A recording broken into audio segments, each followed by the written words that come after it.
Okay, everybody, let's welcome BJ. Your last name is funny. Rosenhan. BJ Rosenhan. Woo! This is important stuff. This is about retirement. Tell me when I can leave. That's all I need to know.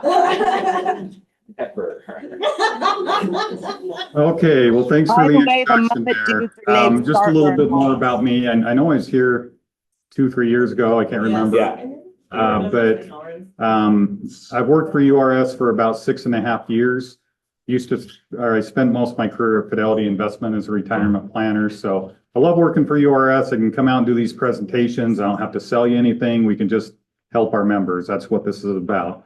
So today we're going to talk about understanding your retirement benefits. So this will be a review of your URS benefits, and there's 2 different tiers. So we're going to have to cover both of them, and then we'll talk about the savings plans. So I like to start these off by asking, what does financial security look like to you? So fast forward to retirement. What kind of things do you guys want to do that requires some level of financial security? Travel. I heard travel. That's the most common. Eating.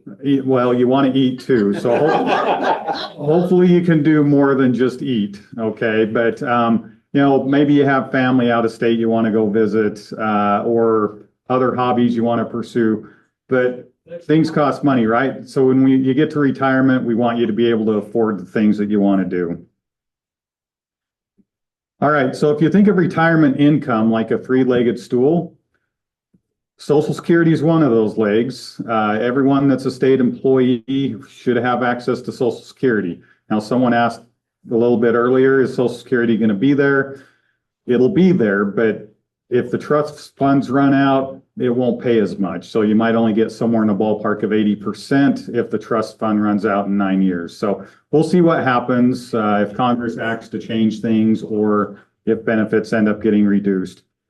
We're going to talk a lot about what the employer paid benefits are. So for most of you, that's a pension. For some others in the tier 2, maybe they chose a 401k option. And then we'll wrap it up with the retirement savings plans.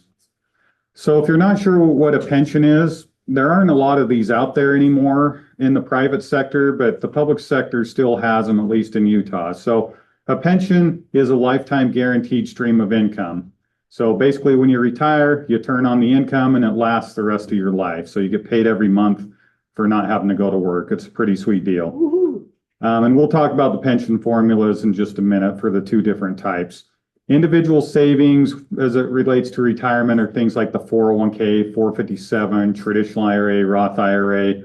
So that money's a little bit different. It's like you're putting it in a bucket, investing it so it's growing, but eventually you start pulling money out. Where you have to be careful there is if you run out of money, that's it, right? So it's good to have a pension if you're enrolled in a pension plan, but the individual savings can certainly supplement that. Every March, an annual retirement statement comes out. I encourage you to look at this, at least if you have a pension through tier 1 or tier 2. You'll get this statement, and it shows what your year-to-date salary, well, not year-to-date, your calendar year salaries. It'll also show how many years of service you have. If something looks a little bit off on years of service, you can always talk to the state and say, hey, are my years off, or is this right? If you need a service audit done through URS, you can do that. The point is, pay attention to this every year. I was meeting with someone recently whose employer just forgot to send in contributions to URS for 2 full years at the first part of their career. And had the member been looking at this when it came out, he would have caught that, and it could have been rectified quickly. Now, I don't know if it will ever get rectified, just because the records are so old and it's a lot harder to do. So it's worth a look at, even if it's just for a minute. Yeah, everything looks good, great. If not, talk to the state or URS. So let's talk first about tier 1. So this is for anyone hired prior to July 1st of 2011. So this could have been with a state or a county or city, anywhere in the state of Utah that participates in the URS system. And we'll get to tier 2 in just a minute, but we'll start with tier 1 here. So tier 1, everyone has a pension benefit. And this is the formula for that pension benefit. You take the number of years you worked in the system, times it by 2%, and then whatever you get, you times by the average of the three highest salaries. Now, for those in attendance, I do have some brochures here for Tier 1 and Tier 2. All these slides I'm going over are available online, but most of them are in the brochures as well if you want to pick one up afterward. Okay. On that formula, the three highest years, that could be at any point in your career, but for most people, it's the last 3 years. So when can you actually retire and start receiving your pension benefit? So you have to have at least 4 years to be vested. If that's all you had, you could retire at 65 and collect a pension. I'm going to go to the bottom one. If you have 30 years, you can retire at any age. No issues there. You get your full benefit. Now there's the three in the middle. So you could retire at age 62 if you had 10 years, or if you had 20 years, you could retire at 60, or you can also retire at any age if you have 25 years. But those three in the middle have an asterisk next to them. If you retired under any of those three, there would be an early age reduction. So here's how that works. So basically, if you retire before age 65 and have less than 30 years of service, you're deemed 3% a year on that reduction down to age 60. If you're in your 50s and let's say you've met your 25 years and you want to retire, well, you tack on an additional 7% on top of that. So the reductions can get really big, especially if you're in your 50s. I don't have an example, so I'll just explain one. So let's say someone wanted to retire around their 58th birthday. So the reduction, if they didn't have their 30 years, would be 15% from 65 down to 60, then another 14% on top of that. So it's like their pension would be reduced 29% if they retired with that early age reduction. Whoa. So the key is get to at least age 60, preferably get to 30 years, okay? Or get to age 60, because reductions aren't as bad if you're in your 60s. It's if you're in your 50s, or I've seen some in their 40s. But if you do 30, it doesn't matter. If you do 30, it doesn't matter. I'm 30 at 59. Yeah, or if you get to age 65. So some might have started a little bit later, and maybe they have 20 years by the time they're 65. If you're 65, there's no reduction on the pension. We just calculate it and you get your full pension. Yes. Sorry, this is probably a stupid question, but let's say you do retire at 58 and you take all that reduction, 29% or whatever you just calculated, and then you get to 65, do you jump back up to the regular pension, or is it still 29% for the rest of your life? Okay, so the question for those who couldn't hear that is if I retire at 58, there's a reduction. If I only had 28 years, does that reduction go away? Once you're 65, the answer is no, the reduction is permanent. So once you start that pension, that's that. So if I'm in my 50s and let's say I have 28 years, I need to get to 30. I need to either work it or buy it. We'll talk in just a minute about how you can buy service. Yes. I know. Yeah, just- I'm ready to retire. No, I'm just wondering that, let's say that you quit working at 58. But you don't actually pull your. Oh, okay, so if you quit working at 58, do you have to pull your pension? It's a good question. I mean, there are some state benefits that are unique to the state of Utah where you have to retire to get some of those retirement benefits, from my understanding, like if you have pre-2006 sick time and some of those other issues that relates to insurance. But yet, generally speaking, yes, you could quit your job and then wait to collect your pension if you wanted to. So in that example, if I was 58 and quit my job and went to work somewhere in the private sector, I would probably just not collect my pension until at least 60, or if you don't need it, wait longer so the reduction is less. Be full-time, right? You go part-time. Excuse me, I have a question. Yeah, you could go part-time, although if to pick up years, you need to still be benefited. Yeah, the rule is you have to work at least 20 hours a week and have benefits to still get participation in the URS system. We have a question online. Okay. You may have just answered it. My years of service are different than the years that I've worked as a benefited employee. So Only the years that I worked as a benefited employee counts towards service with retirement. Yeah, so if you started like part-time and didn't have benefits, then maybe it was just, I don't know, a trial. Can't remember what the word is for it, but yeah, you have to have benefits to accrue service. So if you worked a few years and didn't get credit for that, that means you likely weren't eligible for. Yeah, they didn't offer interpreters benefits for a while, right, ladies? Anyway, thank you. You're welcome. Can I ask a question? So, I've known some teachers who retire and then come back after a year. Does that affect the benefit?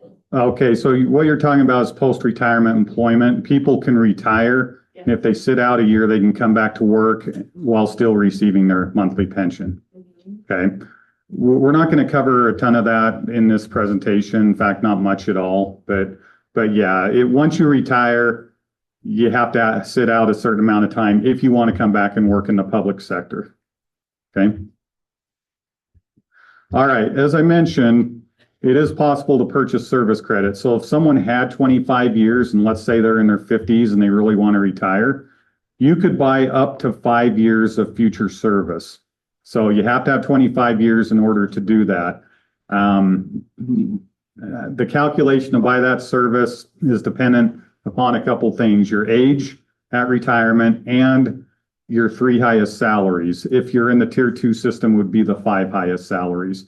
Okay, so it can be pretty expensive. Like I ran one of these the other day for someone to buy 5 years. It was going to cost them $380,000 to get out early. But they were a fairly highly compensated individual, someone who maybe. That's a lot of money to pay out. Who makes that? It's a lot of money. If someone maybe had a $60,000 salary, then maybe it's like a couple $100,000 or something like that. Superintendent, because I'm like, none of us as teachers. Right. Yeah, so it can be expensive. Now, it may be possible to buy service from other activities in your past too. Like if anyone was served full-time in the military, you can buy those years into the URS system. If you have other state employment or federal government employment, you can theoretically forfeit that other benefit and buy that service in the Utah system. You could do that anytime after you're vested. So if I only had 20 years, then let's say I had 5 years of military service, I could go ahead and buy that now, get to 25 and retire sooner, 5 years sooner. Question? Yes, I actually do have 1 year in the state of Illinois. It's from another state, which I've sat on and never told y'all, but I have 1 year invested in their retirement system. Can I just like transfer the 1 year over here? Okay, so you might be able to, if you can forfeit that benefit, meaning you won't get a benefit from them, but you can use that money from that benefit to buy service in Utah, then possibly, yes. I can't say for sure because. What if that was so long ago? Because I've been here a long time now too. Does it like expire? Does it? No, I mean, if you really wanted to do that, you'd have to contact URS to get an exact cost estimate in the state of Illinois as well to see what your options are. If it's something that you can take money out of the Illinois plan, that means you can use that money typically to buy service. So I would only buy the service though if you don't plan to work the full 30. So if you got to 29 and thought, well, maybe I'll buy that service to get to 30, then that's fine. So when you say buy service, like, is it just, are we forfeiting future benefit to pay for that? Or is it, we have to come up with, like this guy had to come up with $300,000, is that right? Yeah, so the guy who had to come up with $300,000+, he didn't have that much in his 401k. Usually people will use 401k money to buy service. So he'd have to come up with the rest of it from somewhere else. Wow. They can pay for it any way they want, really, but most people would transfer it from a retirement account. Okay. And if you transfer it from a retirement account, you don't get taxed. It's just like you're rolling over a 401k to a pension, so you don't incur some big tax liability. Okay. So bottom line for most of you, if you did want to get out a little bit early and didn't want the early age reduction, once you have 25 years, you could buy up to 5 years. I've seen people that had 29 years and 7 months. They wanted out, they bought 5 months. So the less time you buy, the less it's going to cost you. Okay? So you just said something that triggered a question. Do you get taxed on your pension? Yeah, pension is subject to regular federal and state income tax. All right, so let's go through an example quick. Remember, this is tier 1, and there is a retirement benefit estimate calculator on the URS website where you could run your own situation to see what it might look like. But in this example, let's say someone has 30 years, times that by 2%, we get 60%. And let's say the average of their 3 highest salaries was $60,000. This individual would be on track for a benefit of $3,000 a month. Now that's what's called the option 1 benefit. If you're single, that's your only option. If you're married, you could still choose option 1, but the issue with option 1 is once you pass away, it's done. Okay, so if you're married, it can be risky going with option 1 unless you don't want your spouse to get any money. Option 2 doesn't apply to a lot of people, but if you have what's called a contributory balance in your pension, then option 2 would still end when you die. But if there's any balance left, that would pay out to beneficiaries. I'd wager most of you don't have a contributory balance, so usually it's not applicable. Option 3, that's where you bring a spouse into it. So spouse age does matter. On the right side of the screen, it talks about how the member's age 62 and the spouse is age 60. Well, so the actuaries are going to have to adjust what number we get for option 3 based on that spouse's age. So in this case, $2,634 a month is what that pension would be. And if you die, your spouse would collect that same pension until they die. Now, if the spouse was older, that amount would be higher. If the spouse was even younger, it would be a little bit less. Option 4 pays more than 3, but if you die, the spouse only gets half of the benefit for the rest of their life. 5 is a lot like 3. If you die, your spouse gets it. But the reason it pays a little bit less than 3 is if your spouse dies first, then you'll revert to option 1 for the rest of your life. 6 is like 4. If you die, your spouse gets half. But if spouse dies first, then it reverts to option 1 for the rest of your life.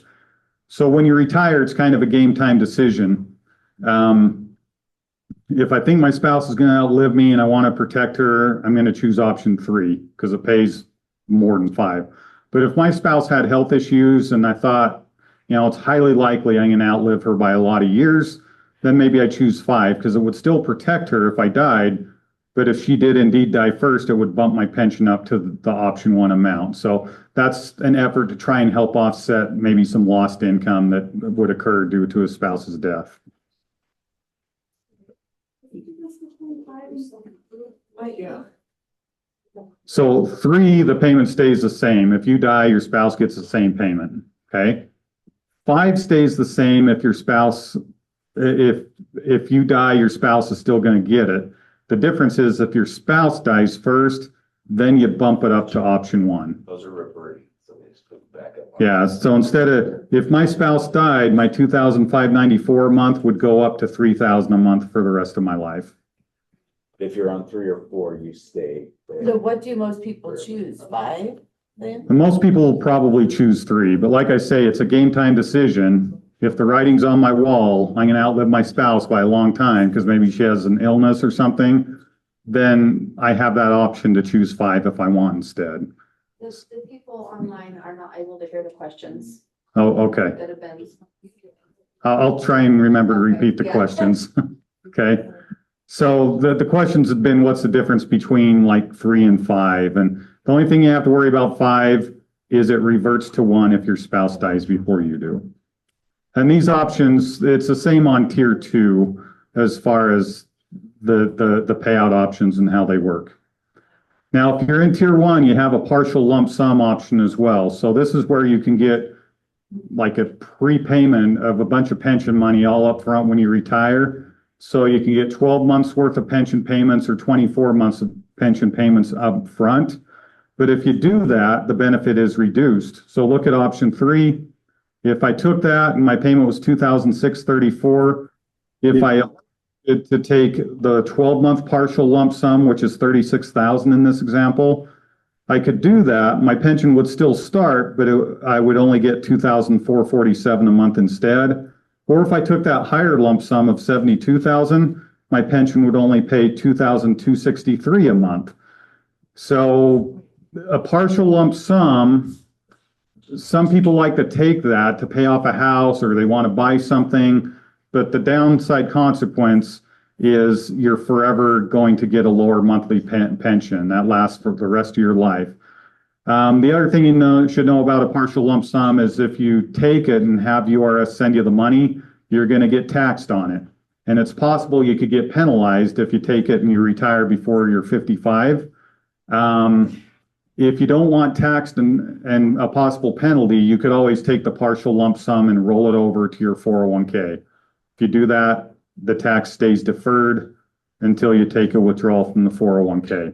So I shouldn't, if I want to buy a car or something when I retire, or an RV or something, I shouldn't get a payout because it will lessen my forever earnings. Yeah, so the comment was, if I buy a car or an RV with a partial lump sum, it's going to lessen your monthly income. So this is where you got to be really careful, because there's a lot of people that take this that never talk to us as planners and later on regret doing it.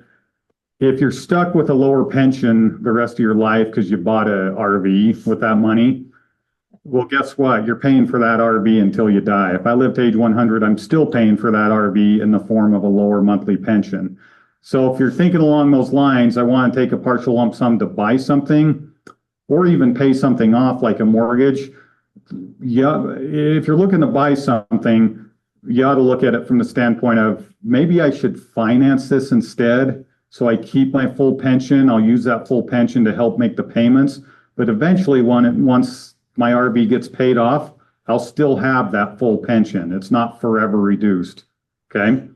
Now, there are some exceptions where we might recommend a partial lump sum. Like if you don't think you're going to live very long, or if you're married, you and your spouse both have health issues and you think we're going to live max 5, maybe 10 years and that's it. Well, then I'm looking at taking a lump sum probably because I can enjoy that money while I'm alive, or that's the only part of your pension that could pass on to beneficiaries. If that were sitting in your 401k, and let's say your kids are beneficiaries, they could inherit that money. Okay, so there are times where we recommend it. URS doesn't care whether you take it or not. It's a neutral thing on the pension from the finance perspective. But as planners, we care. We want people to do the right thing. And there's a lot of people that take it that should not. When we're doing a one-on-one appointment with someone and they talk about, yeah, I'm going to take this, we'll start asking them questions. And more often than not, once we're done with them, they won't take it because now they understand how it could affect them. Okay, question. Might be a little convoluted. Say I want the $72,000 because I don't have a great savings. And so I want to take that $72,000 and pull from it to make up the difference of my reduction in monthly benefit, where I still have that $72,000, the majority of it sitting on the side if I need money for something that comes up. Okay, so It's like what, about a 5.86% difference there? Sorry, can you kind of restate? yeah, so the comment was, what if I really don't have any other savings?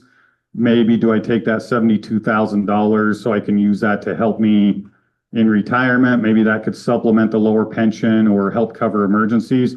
That is an exception. If someone had no other money or not even any emergency savings, we might actually recommend taking the partial lump sum so they have access to something.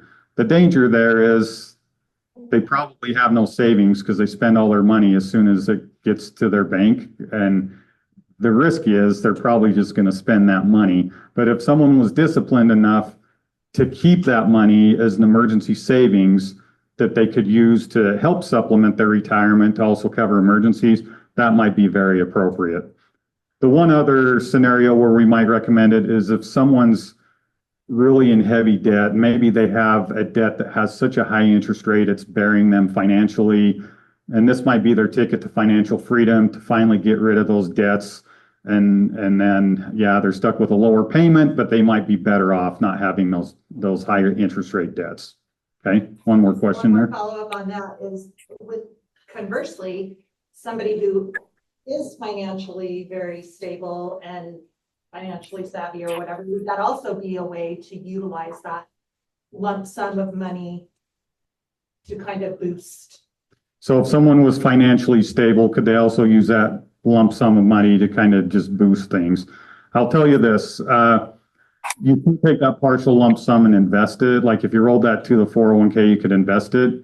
But usually the break-even point, if you have a reasonably long life ahead of you, is really, really high, meaning there's a high chance you would not be able to break even with just getting the max payout you can get. But if someone didn't need their full pension and could survive with a lower amount without any issues and would rather have the flexibility, then yes, the lump sum would allow them to have that flexibility. Okay. We have a question from the message box. Can you choose number 2 and the partial lump sum? Yeah, you can choose any of these options with the partial lump sums. So can you choose number 2 and get a partial lump sum? Yes, you could choose any of them. Yep, so that's why you see numbers all the way across. Each particular one has a partial lump sum option. Okay. All right, let's move on a little bit or we won't get to everything. I'm so sorry. I was waiting. I'm online and so it's hard to unmute, but is there any way to get the lump sum and not have it taxed? Like if you put it into your 401k, then can you use it to roll over to buy years of service, or is that not possible? Well, you have to buy years of service before you take it, because the lump sum doesn't pay out till the first pension payment pays out, which could be up to 90 days after your retirement date. So no, you couldn't use it to purchase service, but if you did take it, you could roll it to your 401k. What someone might do is use their 401k money to buy service and then take the lump sum and roll it to the 401k to try and replenish some of that cost they took out to buy the service. So that's kind of an indirect way of using the lump sum. It's like you're replenishing part of that 401k later. Good question. So there is an active member death benefit. Like if you're to pass away while you're still an active employee in the system, your beneficiaries would get a payment of 75% of your highest annual salary. And if you're married, there may also be a pension benefit for the spouse. So you have to be married at least 6 months prior to death. You have to, or if you already qualify for retirement, using any of those 5 qualifications I explained before, but are not yet retired, your spouse could take the option 3 benefit. Or if you don't qualify for retirement, but have at least 15 years of service and you pass on, then your spouse would get 1/3 of the calculated pension. If you had 20 years, they'd get 2/3. If you had 25 or more years, they'd get the full benefit. Okay. All right, let's talk about tier 2. So a lot of the same information here, but just a different formula on the pension. So with tier 2, you had a choice in your first year. You had a choice of going with the hybrid option, which right now should really just be considered a pension plan. Or you could go with a 401k option. So what happens is the state is putting 10% toward your retirement. So you either chose hybrid or 401k. Now, if you didn't choose within the first year, you defaulted to hybrid. So let's look at how that hybrid works. If you worked for someone though before 2000, you said 2010? 11, thank you, sorry. And you moved districts, would that put you then, you restart? Okay, so the question was if you worked somewhere before 2011, but then moved districts after, you're grandfathered into where you started. So I have a neighbor that worked 3 months as a student teacher back in 1994, I think it was, and then came back to a school district in 2020. She was grandfathered to tier 1 based on that 3 months of work that she said she had. So it's your starting point is where you're at. Okay. So this is for anyone who started on July 1st of 2011 or later. So on that prior page, I'll go back to it. The hybrid option, historically, of that 10%, the pension didn't take all of it. And so a little bit went into the 401k. But where we're at right now, and this started in July of 2024, the pension rate actually exceeds 10%. So as of July 1st of this year, it went up to 10.81%. So nothing's going to the 401k as part of that 10% the state puts in. So it's not really a hybrid plan right now. It's just a pension plan. But the other 0.81%, where does that come from? It comes out of your paycheck. Okay. So unfortunately, if you're in the tier 2 hybrid, you're having to pay into the pension system money out of your own paycheck right now. Let's use a formula for that. So the requirements to retire a little bit different. If you work 35 years, you can retire any age. So if I started at a fairly young age, I put in 35 years, you times that by 1.5%, we get 52.5%. And let's say the average of the 5 highest salaries is 60,000. So no, it's the 5 highest, not the 3 highest when we're talking about tier 2. So if the average of the 5 highest was 60,000, this benefit would be about $2,625 a month. You can retire at 65 as long as you're vested. If you have 35 years, you can retire at any age. If you have at least 10 years, you can retire at 62, or if you have 20 years, you can retire at 60. But look at the early age reductions. They're huge in the tier 2 system. So if I retired at 62 with my 10 years, I'd lose almost a quarter of my pension to that reduction. So the key with this, if you're in tier 2, is to either work 35 years or wait till 65 to collect your benefit. So if I left my job at age 60 and let's say I had 25 years, you bet I'm going to wait 5 years till I start that pension because the reductions are massive if you don't. Okay. Same 6 options as we had for tier 1. So all the same parameters, just the numbers are a little bit different. So I'm not going to go through each of these options again because they're the same as what I just explained for tier 1. Now, there are no partial lump sum options for tier 2. So you don't have a choice to cash out part of your pension at the time you retire. Consider that a good thing because it will prevent you from making some mistake because you can't make it anyway on the pension in tier 2. Same active death member or member death benefit if you pass away while you're still actively employed. Same exact as what I just explained for tier 1. Now, if you chose the 401k option in tier 2, instead of money going into a pension, it's just going to a 401k instead. So what might that look like? Now, this graph is as if someone worked a full 35 years, their salary is $60,000, and they got a 3% yearly raise.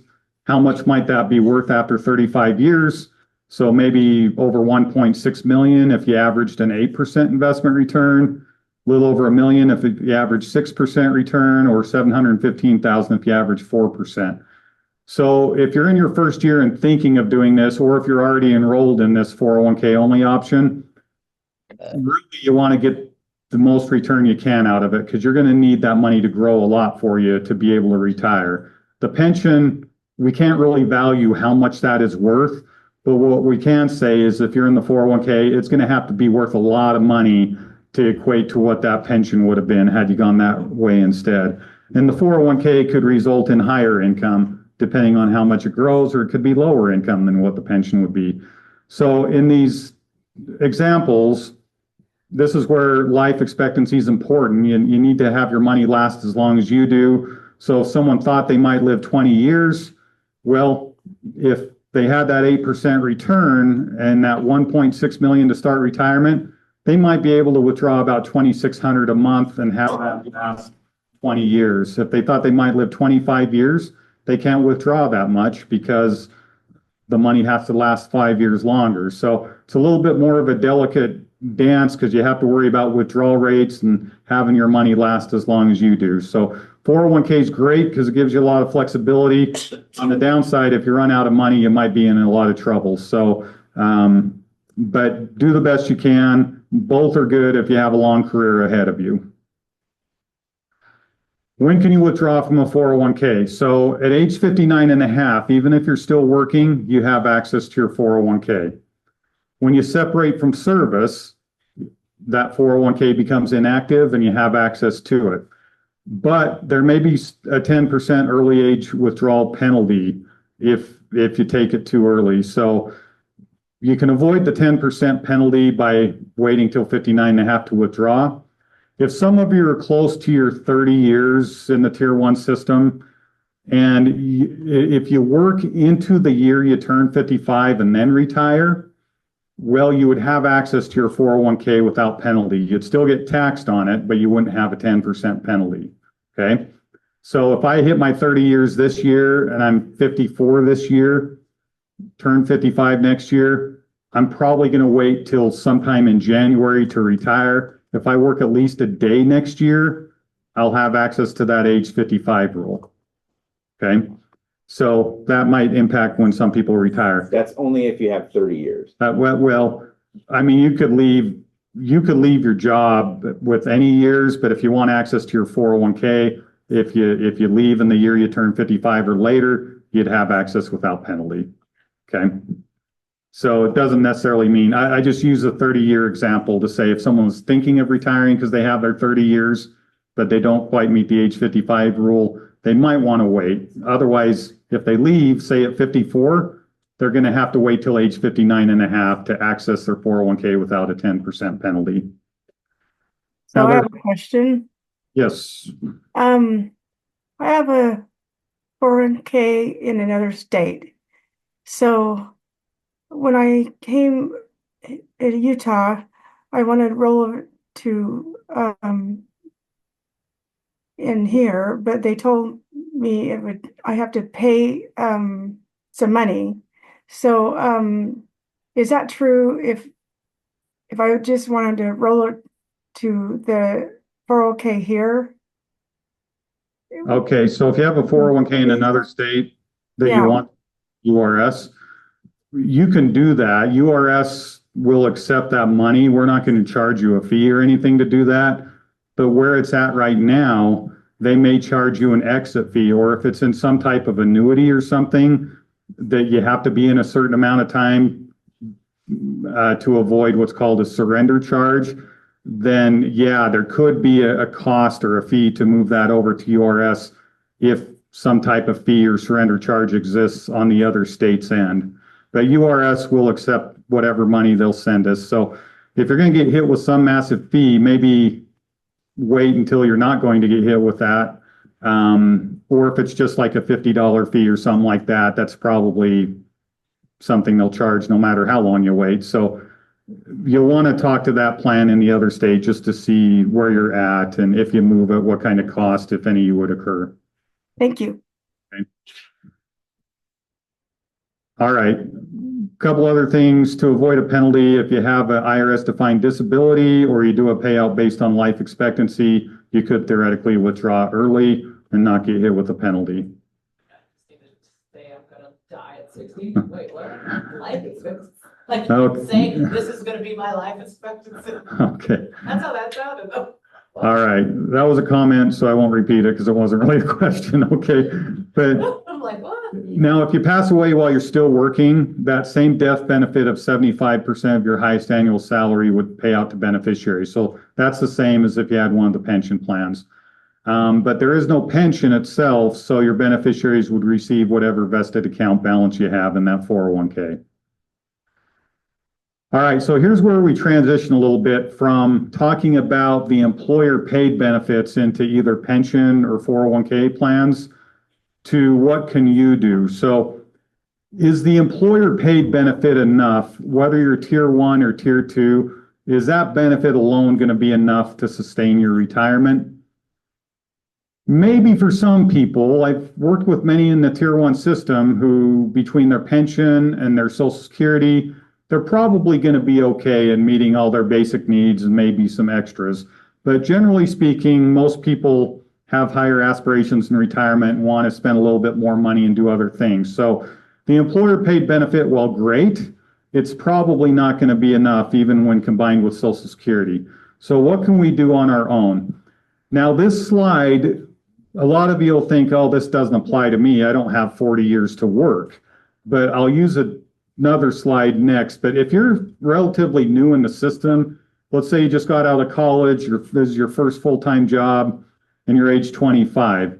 This is just trying to show the power of saving right from the get-go versus waiting. So in this scenario, we have Julie. She's going to save 15% of her salary, and her salary is $60,000. She expects to get a 2% annual raise and a 7% investment return per year. So Julie saves right from the get-go at age 25 and plans to retire at 65. So that's a 40-year career. And that 15% she saved ended up totaling over $563,000. That's what she literally put in. But at the end of that 40 years, that money is worth $2.5 million. That would be nice for retirement, right? If someone didn't have any employer benefits for retirement, they might have to save 15 to 20% to have enough to retire.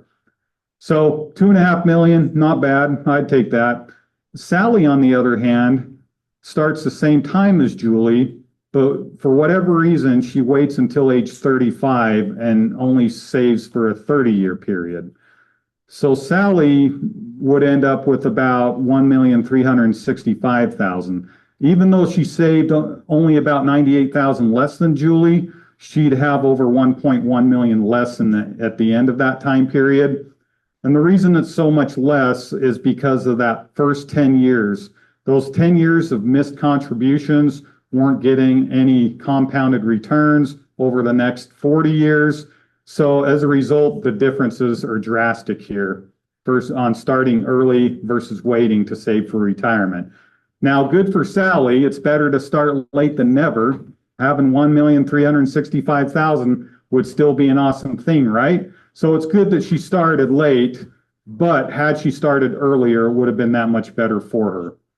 Now, if you're thinking, I don't have that kind of time frame, I'm somewhere in the middle of my career, I have another slide for you. So in this case, someone's 45 and they're planning to work till 65 and they really haven't saved anything. Now, in this illustration, they're going to start saving 15%. They earn $50,000 and get a 2% annual raise. But let's say they're not wanting to be as aggressive and they only average a 5% investment return. Well, if that person started at saving that 15% of their paycheck at age 45, they'd have $317,000 for retirement. So again, not bad. If you have a pension and you have Social Security, well, you have that much more on top of all that to help you in retirement. So that's really good. If you're starting late, I'd be happy with $317,000 when I retired. But the person who waited 10 additional years to start at age 55 and save for 10 years till age 65, they have $142,000 in this scenario. So again, it's better to start late than never. Even if you're age 55 and haven't saved a dime, well, I'd rather have $142,000 for retirement than nothing, right? So no matter where you're at in your career, it's a good idea to start saving if you're not. Now, those in the Tier 1 system, the state puts 1.5% in your 401k. If you're in the Tier 2 system, they don't. But everyone has access to a $26 match per pay period. So if you contribute at least $26, the state will match $26. Believe it or not, I run across people that still have not been getting that match and they've worked for a couple decades. So I'm like, what are you, so do we just? someone in here said that's me. So the consequence of that is you'll probably be missing 40 or 50,000 by the time you retire. So come help me. you want to save at least $26 a paycheck, hopefully more. For your 401k, if you just go talk to payroll. If you just go to URS, I don't even think you talk to payroll. You just put in, there's a link for matching system and you. I say this every year, for 20 years. Just Heather, say. Yeah, have a nice day. I'll show you. At lunch, you and I are gonna go on, because you I'll and I show- are in the same boat. I'll show you in a few minutes how you can do it on the URS website, okay? Super I'm easy. like, Super Cause you easy. came a couple of years ago and I was like, I'm gonna do that. I know, then we don't. And, Then we okay. don't. The longer you wait, the We're less you too have. busy. Okay. So those who couldn't hear all that, there's some weeping and wailing and gnashing of teeth. because they haven't been saving and getting the match. So they're gonna change their tune this time. Okay. That's what it's today. All right, so let's talk about the savings plans options that you have. There's one of these brochures up at the front if you want to take one. But with URS, we have 4 types. We have 3 tax deferred plans, a 401k, 457 traditional IRA, and then what's called an after-tax Roth IRA. After-tax means the Roth IRA grows tax-free, so you don't have to pay money when you pull, or you don't have to pay tax when you pull money out. Whereas tax deferred means you're saving on taxes now, but you'll pay those taxes later when you pull the money out. Now, to get the $26 state match, you can do any of these and they'll still match to the 401k. All right, so the state is good about that. Some agencies, you have to contribute to the 401k to get the match, but the state will let you do any of these. So let's just talk really quick about some of the differences of these. 401k and 457 are very, very similar. You can save a lot of money to them through payroll deduction. You can't withdraw till 59 and a half if you're still working. When you leave, you have access to them. But remember, the 401k had those penalties, that 10% penalty if you didn't meet certain age or exceptions to the penalty. The difference on a 457 is there's never a 10% penalty on the back end. Okay. So if I'm thinking, or if I'm currently saving to a 401k and I'm nowhere close to age 55 yet, I would move those contributions to a 457 instead. And the reason why is, what if life throws you a curveball later on and you're out of a job? Well, you know, if you tap into the 401k, you're going to get taxed and penalized. 457, you can get into that. You'll pay tax, but there will never be a 10% penalty. Okay, so I highly recommend the 457 over the 401k for that very reason. Now, if you're already near age 55, it doesn't really matter, but 457 can be good. You can invest in the same things. You just never have to worry about a penalty if life throws you a curveball and you're out of a job later. You can contribute up to $23,500 to both a 401k and a 457. So yeah, you could max both if you had the means to do so. If you're 50 or older, you can do up to 31,000 with what's called the catch-up provision. Or new this year, there's an additional catch-up if your age is 60 through 64, you can do up to 34,750. Now, not many people can max a 401k. I mean, if I did, I wouldn't be able to, you know, pay the mortgage and buy food and pay for utilities and all that, right? But there are some situations where maybe a spouse works and you're living off their income and you have the opportunity to save as much as possible. So you can save awful lot of money between the two. Traditional IRA, at the top there, it says it may be tax deductible. So 401k and 457, they're pre-tax contributions, like you're getting a tax deduction right on each paycheck. The traditional IRA is an after-tax contribution if you're paying, or if you're having money withheld from your paycheck. But when you're doing your taxes, if you qualify for a deduction, you'll save on tax at that point. Not many people do a traditional IRA through us unless they're doing their taxes. You have until April 15th to contribute for the prior year. So if they can save on taxes, then maybe they'll open a traditional IRA and contribute to it, because you can fund that through means other than payroll deduction if you want.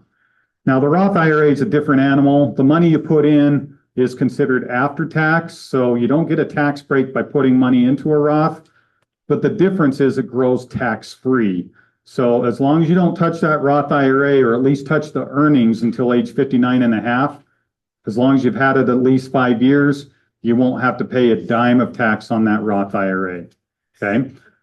One difference of the IRAs is they're not technically tied to your employer, so you could get into them and withdraw anytime you wanted.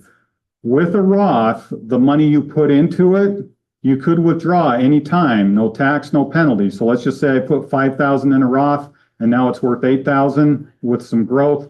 If I had to tap into that $5,000, I could, no tax, no penalty. It's the earnings that you have to be age 59 and a half to avoid tax and penalty.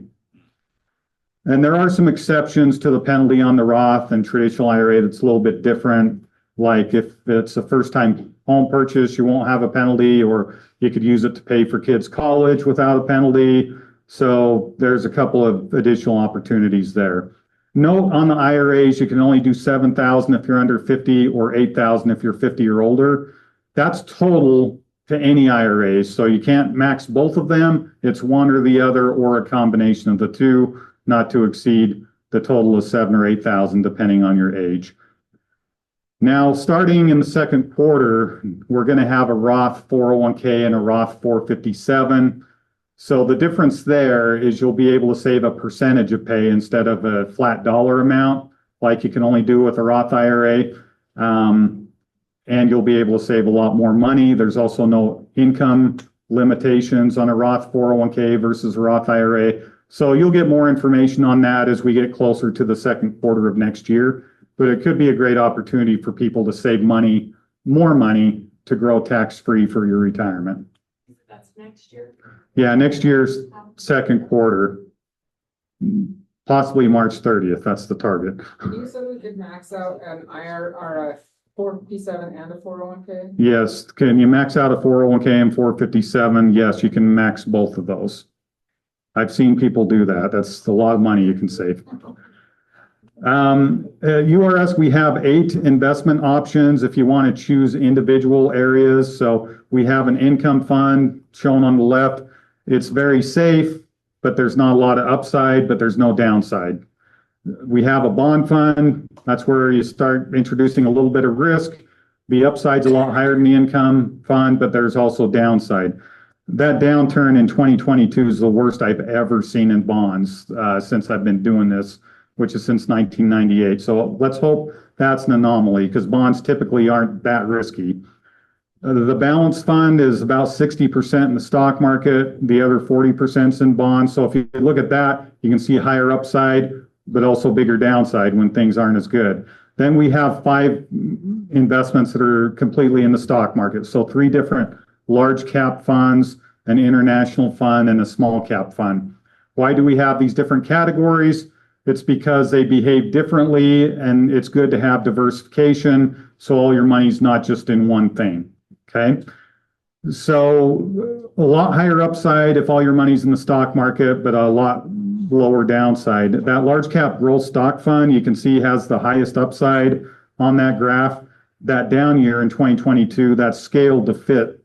Otherwise, that downside would be almost off the bottom of the page. That's how bad that year was in the stock market, particularly for large cap growth stocks. So you're probably thinking, well, which one should I use? How much should I put in them? It's very hard to do unless you're an expert. You know, you want to diversify, have your eggs in different baskets instead of all the same basket, but how do I diversify among these different investments? What percentages should I have? If you're not sure how to do that, then we have the target date funds. These do it for you. So these are the set it and forget it strategy.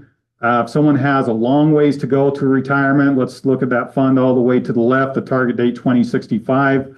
It's about 88% in the stock market. So those top 3 percentages going down that column, that stock market exposure and some of those individual funds, there's a little bit of real estate, and then there's the bond side, which is very little because this person has a long time until retirement.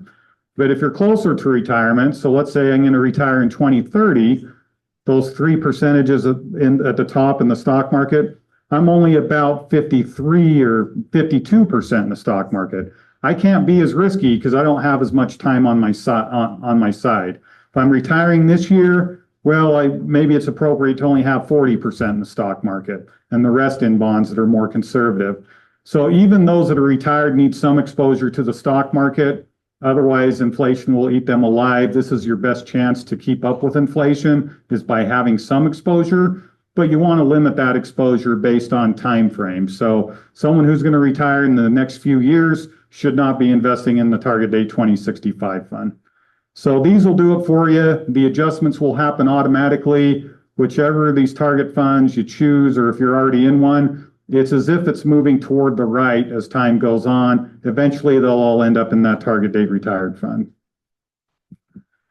The investments through URFs are very cost effective. So we're not trying to make money off of you. We're just trying to cover costs. So these are very low cost expenses you have through URS, which is a good thing. There's calculators you can use if you want to try and project out how much your money might grow, or if you save more money, what might that equal later on. When you log into your account, on the lower left, make sure you check your beneficiaries. There's some that have never named beneficiaries, others that have an ex-spouse from 2 marriages ago as a beneficiary. You probably don't want them getting your money, right? So make sure you update your beneficiaries, or if you've had kids since you last updated, go in and have a look at that. Now, let's say I want to access the 401k. So someone asked, how can I start saving money? So on that left side menu, if I click change contributions, I highly recommend doing a percentage of pay as long as it's at least $26. Okay, that way you're getting the match.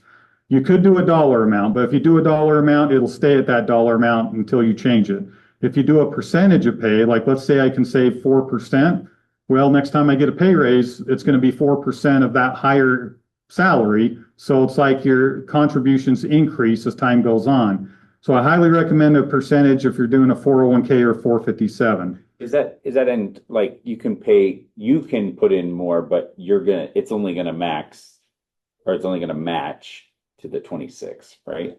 Yeah, so you can put in as much as you want, but the state will only match to $26. Okay. So 26 doesn't sound like much, but over a few decades, that's tens of thousands of dollars is what that could equal. So should we have like 10% on there? You can, yeah, if you can do 10%, or you can do your own percentage.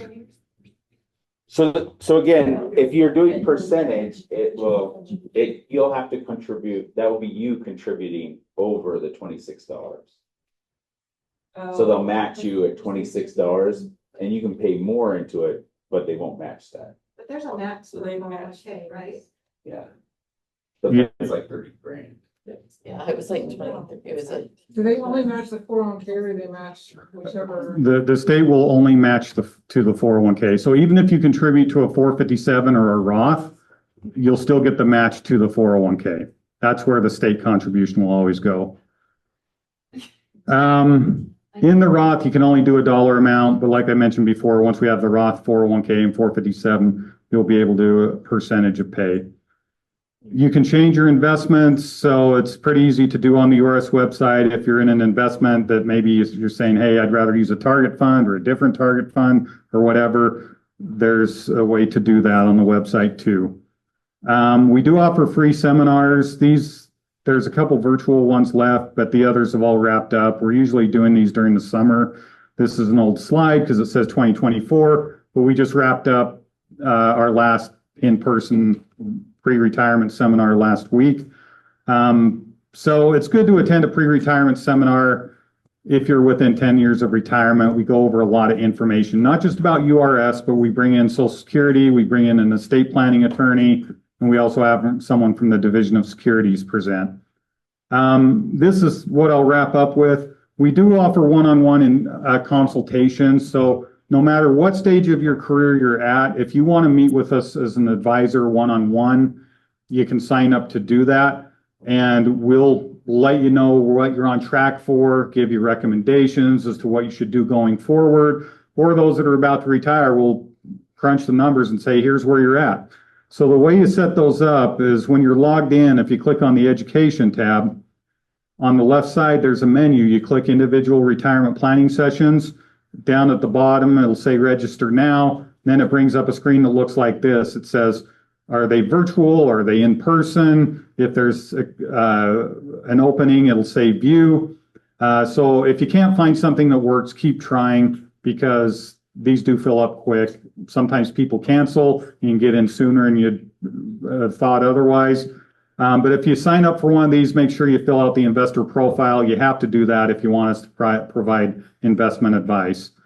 So to wrap this up, if you haven't logged into your account for a while, log in, check your years of service and beneficiaries, evaluate and increase your savings, and do it now. Don't wait till 2 years from now as a reminder. You meet with me after this. A couple of you, you want to get in as soon as you're out of work today to do this. Are there any questions from anybody online that you'd like to would anybody like to chime in? This is kind of your opportunity for this. We can take a few more minutes if you want to ask.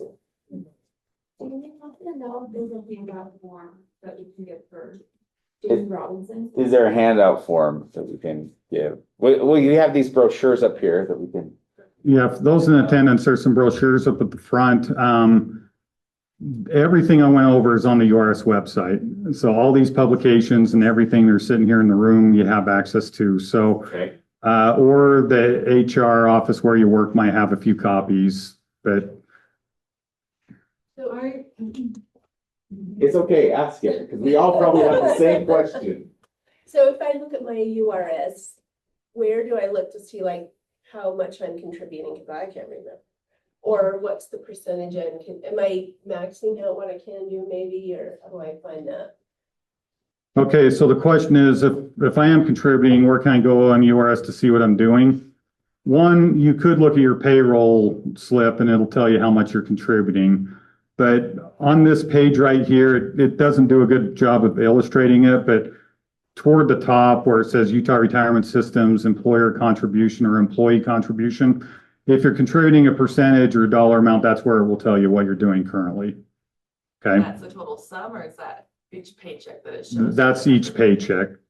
So, So if I'm on that page and it says I'm not contributing anything, but my employer is, so if you're in tier one, whether you contribute or not, the state's putting in 1.5% for your retirement. If you're in tier two, they're not. So Yes. what is that amount? $26? You said the employer? Yeah, Okay. the match, the match is That's what it matches. $26. So if we click, we want them to pay 26, we have to pay the 26. Correct. So if I click that automatically, it makes me be paying 26 as well? There's no automatic. You'd have to go into where it says dollar amount and type in 26 if that's what you want to do. Right, so if I do that Then makes that'll them and we trigger it. both pay 26. But Yep. you're just always doing a percentage because as you go up, it increases with it. Right, so if let's say 1% of your pay was $30, well, unless you get a decrease in pay, you know you're gonna be at least meeting that match, okay? So the reason the percentage is better is it will increase your savings as time goes on because it's a percentage of pay. And it should always stay at least $26 or more. Okay, I'm putting a lot of emphasis on the match. I should put emphasis on save a whole lot more than that match. At a bare minimum, get the match, but if you can save 5 or 10%, do that. That's much better, and you'll still get the match. Okay. Any other questions? I still don't know where to look in because. It should be up here. Yeah, I have that and I have some numbers there, which is great, but I don't know if I'm like maxing it or I don't know if could I be putting in more? I don't. Well, How to tell that. I mean, add up the number and times it by 26. That's how much you're doing per year. Which number am I adding? Whatever your contribution is. Does it say a percentage or a dollar amount? Average dollar. For the employer contribution, it's $1 amount. And what about the employee contribution? There's $1 amount. Okay, so that dollar amount is per pay period. So if you want to know how much you're personally doing per year, times that by 26. And that'll tell you. Okay. Anything else? Yes, I have a question online. Okay. So I'm on tier one. So if you're on tier one, does it mean you automatically get pension? You only choose to not to have pension when you're on tier two? Am I understand that correctly? Correct. Tier one, you have a pension. You didn't have a choice. You just have a pension. Okay, so so that means if you're on tier one, you have a pension, and if you also have 401k or Roth or 457, those are on top of the pension. Those That's are correct. Yep. okay. Right. Thanks. All right. Anything else? Any others? Yeah, this is Stephanie in St. George. I'm on the website right now and I'm looking to try to change my contributions from like large cap to other investments. Where would I find that? So once you access the account, on the menu on the left, so the screen I'm on right now, click on Change Investments. and then it'll look like this screen does. Under number one, when someone changes, usually you change everything. So you click that third circle, it says current balance and future allocation. And then down below that, it'll list what you're in. So it'll list that large cap fund. But at the top in green, it'll also list a target date fund. That target date fund it lists is what's called a default, which is the year closest to your age of 65. So even if you don't have any money in it, that target date fund usually appears. If you want to go with the default, great. If you want to choose a different target fund, go down and add investment options and click that. And then look for the fund you want, check a box. It'll bring you back to this screen. And then off to the right, you put the percentage you want to go into that new investment. Thank you. Yep. Was there one more here? I just wondered who, we get information from regarding like benefits such as health insurance and things like that with retirement. Okay, so who do we get information regarding health insurance and benefits? So it's the ERIC department within the state. Like I know you guys are kind of like a school district, but you're still state, right? Yeah.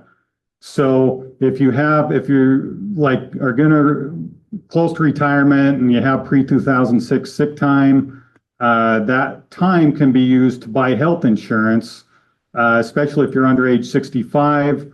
8 hours of that time can buy 1 month of health insurance for you and your family. Or if you're 65 or older, it can buy Medicare supplemental insurance. So all that kind of information, the rules around that, talk to the ERIC group, and they can even run spreadsheets and things if you're close to retirement to tell you how to maximize that. All right. I have a question really quick. Okay, last one. Sorry. Just, you had mentioned that if you have a 401k, so if you have 30 years of service, and then you said if you have a 401k, you might recommend getting to a 457. Would you do that this late in the game? If I was, good question. If I was close to age 55 and was going to retire, no, I probably wouldn't. If I still was going to work a lot more years and still, 4 or 5 years or longer away from hitting age 55, then yeah, I would. So it doesn't really matter if you're going to retire soon, but if there's still time and you want to build up a little bit of money that's not subject to that age 55 rule, then yeah, you could. But that's a good question. It's not, may sound like a jumbled answer, but I usually don't tell people to do a 457 if they're still working and they're like 53 years old and they're going to work till age 55. What if they were 45 and still working? If they're 45, I would say do a 457 instead of a 401k. Or maybe a Roth makes more sense than the other two and do that instead. So, okay. All right. Okay. Thank you for your time to have another presentation at the county building. So we would like to present you with this awesome award. It's like a Dundee's award. It's about that, worth that much too. But we also have a Frisbee or a beanie. What would you like presenting to us today? oh wow. You can have both. No. Okay. All right. Throw it in your face. He came and he did it. Yay. We'll have him come back. When are you retiring? It's a long time. Okay, so we'll have him come. It'll be good. Thank you for coming again. Yeah, you're welcome. Yeah, appreciate that. Always really good information.